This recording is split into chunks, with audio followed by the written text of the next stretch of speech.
Serious, hey Reddit, what was your thank God I looked at the contract moment?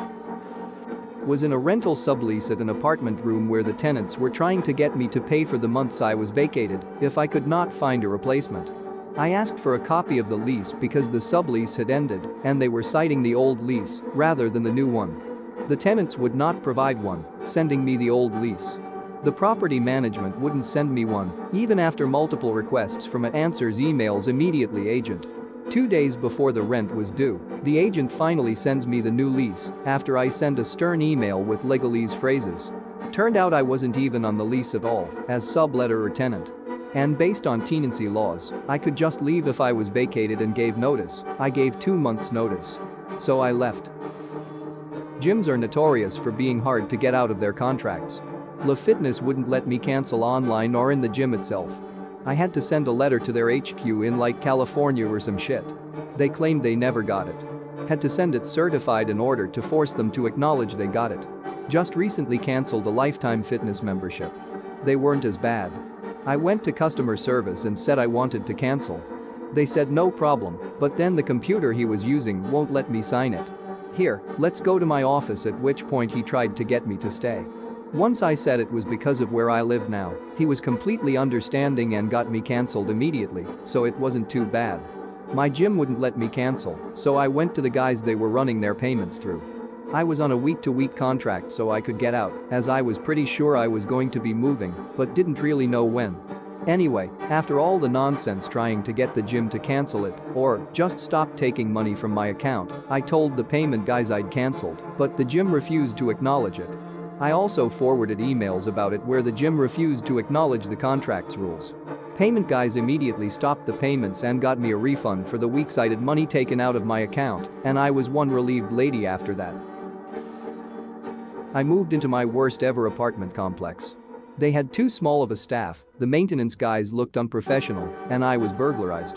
When I was burglarized, the temporary person working the property from another apartment complex wasn't sensitive at all to me and asked me to provide my renter's insurance information to pay for the damage to the door and building. I don't think she knew how this works. Well, understand I was counting down the days until my lease was up. I submitted the required 45 days notice and found a better place to live. The property contacted me and told me they were happy to accept my notice and that I'd be out in June. This was March. Told them no, my lease was up April. They told me according to my lease, I still had 2 more months. I told them to show me I had signed a 10-month lease, not a 12-month lease. They were certain the lease was 12 months, but they didn't produce the lease. They gave me a copy of their standard lease. I had to do some digging, but I found my copy of the lease I signed. 10 months. Definitely research management company's owners before moving into a property. My wife and I were at a car dealership buying our first car. The dealership was offering special no-interest financing for recent college grads, and we were using that to finance the car. The finance guy presented us with 2 options: a 3-year payment plan and a 5-year payment plan. The whole time he made it sound like the zero interest applied to both, and so we went for the 5-year plan to get a lower payment. Finance guy tries to get us to sign without reading the paperwork, but we weren't having that. Come to find out, the longer payment plan didn't qualify for the no-interest deal, and we were getting charged 6.5%, which is a hell of a lot more than zero. We got pissy and threatened to walk out after we realized what they were trying to pull and got them to come down on the price. I know they've pulled that on other recent grads who don't read the paperwork and just sign. Bit long, but satisfying, to me at least. Was leasing with a big apartment company where I had a garage along with my apartment. The lease contracts they cook up are 20+ pages long and naturally slanted heavily in their favor, and they use them as clubs against their tenants. Generally scummy behavior all around. They removed the restricted access gates because they were tired of maintaining them and kept advertising it anyway, etc. So the contract comes up for renewal, and they of course raise the rent on both the apartment and the garage, counting on inertia to keep me there, even though they're blatantly advertising a lower rate on the same model for new leases.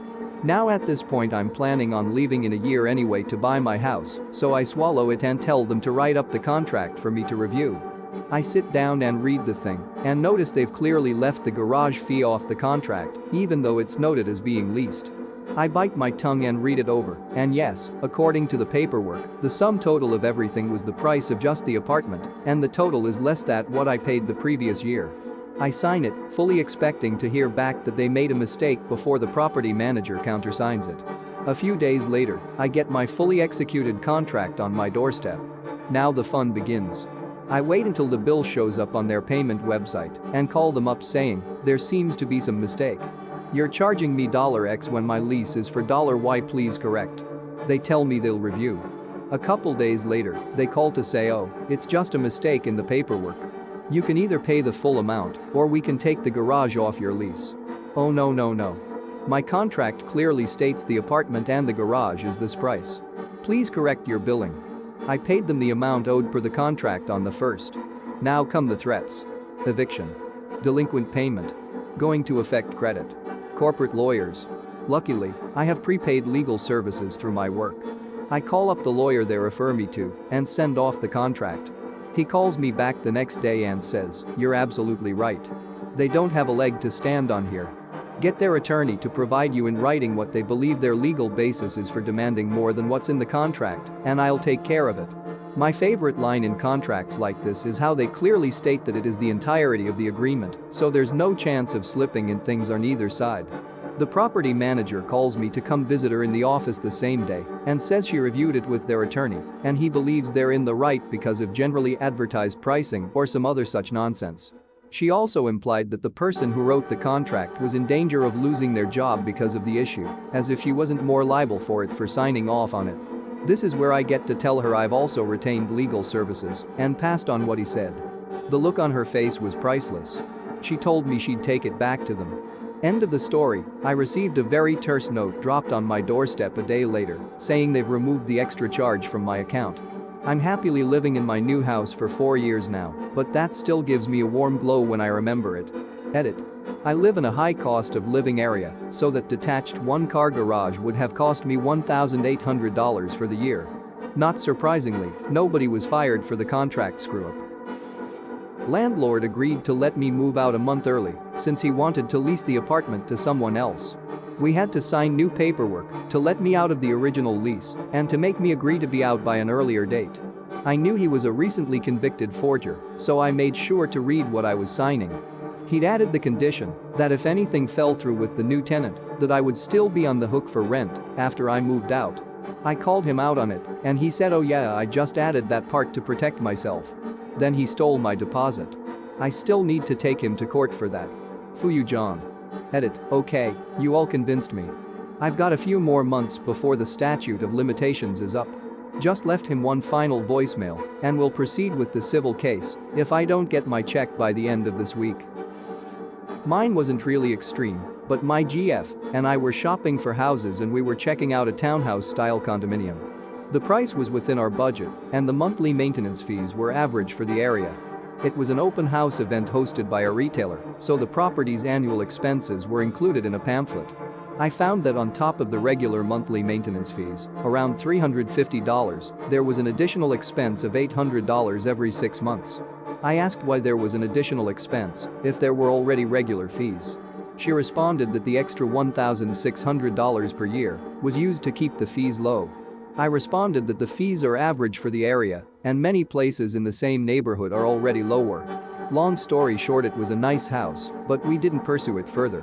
I'm on board with the idea of condo fees if they cover things that I would normally pay for like heat, water, snow removal, garden care, etc., and if needed additional expenses for major upgrades like new roofs or doors, windows. But expecting 12 houses in the row complex to each kick in a $1,600 bonus every year without specific accountability isn't something that interests me. First-time renter here, moved out of UniRes to get my own place so I could take my family cat. Found a nice little apartment for cheap downtown, intended to move in with a roommate or two to split the cost, close friends of mine. The landlord didn't speak English very well, so although he insisted, oh yeah, everything good, everything okay, I wasn't sure he understood what I wanted. When he brought out the contract, it said in writing that pets were not allowed and the cost would increase for more people living there. I pointed it out to him, but he retorted to the effect of, I used this contract for all tenants, those rules don't apply to you. Bull. I told him I wasn't signing unless he rewrote the contract, but he refused, saying he wasn't going to waste time pandering to paranoid people. I offered to write the contract myself and was baffled that he agreed to it. So I wrote up my own contract with super lenient conditions, making sure to protect my own ass. Had a lawyer look at it and notarize it, and now I live with my cat and roommates at the original cost. We bought a new RV and received a coupon for 3 free nights at a luxury RV campground park. Of course, to receive the free nights we had to sit down with salespeople trying to sell us a membership first. My ex was very gullible and gobbled up the free cookies and sales pitch after they showed us the beautiful photos of their campgrounds all over the state. There were many promises made of ocean views, clubhouses, swimming pools, etc. I was young and he was definitely the one in charge at the time, so next thing I know the 3 free nights turns into a full-blown membership with extremely pricey annual fees, but now we can camp anywhere anytime. Right? We head out that weekend to the dedicated property for the free nights, and it's an absolute shithole. There is no ocean view, the pool is covered in scum, the clubhouse has the smell of a mismanaged senior home, with 3 residents staring at us oddly. Basically it's a gravel-lined trailer park for people who live in their RVs. I'm pissed, the kids are sad and trying to play on the rusty swing set. We bailed out that night after driving 3 hours and the next morning he tried to cancel. They had told us we could cancel anytime. Yeah, right, after rereading the contract this was a lifetime membership and you could not cancel it without following their exact fine print instructions of cancellation via certified mail, written in the blood of your firstborn. It also had to be done within 48 hours of signing. These assholes send people away for 3 days to a dump, so when you come back you're contracted for life like a timeshare.